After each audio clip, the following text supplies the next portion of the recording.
the Curious George syndrome here. Just a minute. When I was growing up, I was overweight my entire life. I never knew how to be any other way. And as a result of being overweight and peer pressure and family trying to get me to lose weight, I grew up thinking that I wasn't okay with who I was, and I wasn't okay with how I looked. And that was really, really hard. So, growing up, carrying that stigma made me tend to look for affection in places that were wrong, places that God did not intend for me to find affection. I dabbled into a lot of drinking, a lot of drugs, a lot of partying, what I thought was really having a good time.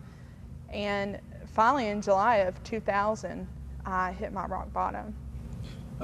For me, growing up was kind of tough because my dad always worked, but my family was always there for me. It was kind of a dysfunctional family, but through school, I just fell in with the wrong crowd and started skipping school and of course doing drugs and different kinds of things, gambling, and thought I always had to impress people. I didn't feel like I was adequate enough to be. I didn't think I was anybody, and so all my motives then was to prove myself to everybody and to carry myself with a personality that was outgoing and above all. So that whole time I hid who I really was. I hit my rock bottom, and I woke up one morning after bar hopping, and I just cried out to God, and I apologized to God, and I repented.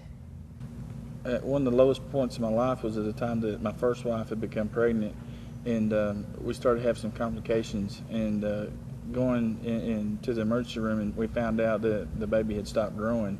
And through that whole time, I had a fear of the drug use that we was in, being a part of that, and the shame that I've carried for that for so long was just almost unbearable. It was really that was a turning point in my life that I realized that there's more to life than having a good time and drug use and running up and down the roads. God this entire time was there.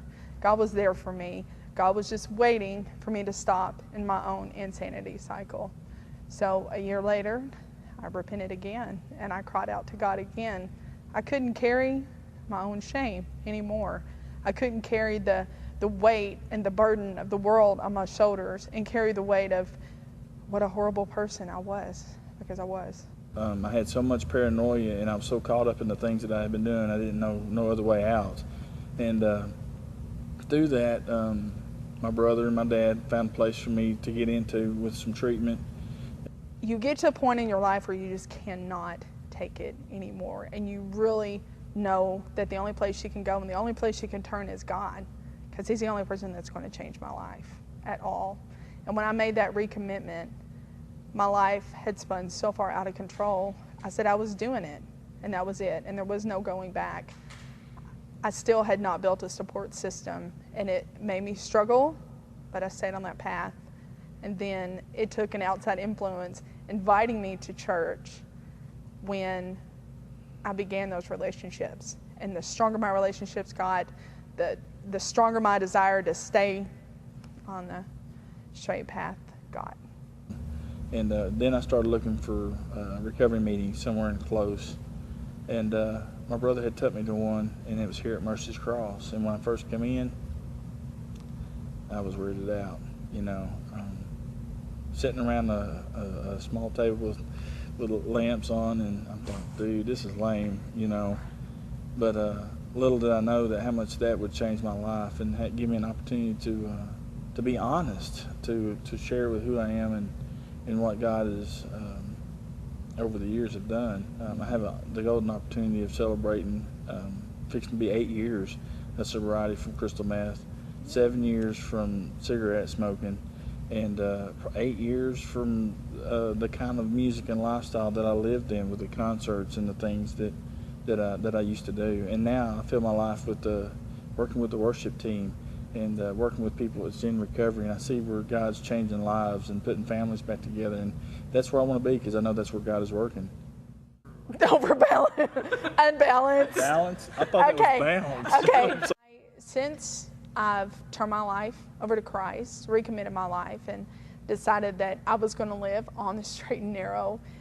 Life here at Mercy's Cross is completely and totally different than it ever was before. When I came to Mercy's Cross and I began to build relationships, I did go to Celebrate Recovery before I even met my husband. I was attending Celebrate Recovery, and I've gone from walking into this really weird place that I thought was supposed to be a Bible study to leading the women's ministry at Celebrate Recovery.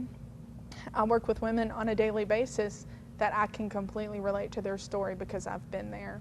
Even if I haven't lost my child, I still understand what it means to struggle and to not have God in my life and to know that I need to make a change. So that's been a really big thing. My involvement in ministries here at Mercy's Cross, the more I reach out to other people at Mercy's Cross to have them share their struggles with me, that just strengthens me. It strengthens my spirit. I know that it's just God working through me and God working in my life, and that's something that I wouldn't trade for anything in the world. Having the opportunity to lead Celebrate Recovery here at Mercy's Cross is something that it's pretty wild. It's scary, but man, I'm excited because I think we're fixing to see God do some amazing things throughout the whole church through this ministry, and just understanding that we all have a problem that, you know, we think that it's small, and a lot of times that's what holds us back from what God's actually wanting to do in our life, you know. So I've already seen people that's been shy, I won't even speak, to come up and volunteer and get plugged in, and because they see somewhere where God is fixing to work. And I think that's the golden opportunity for us to let go and see where God really is going to work.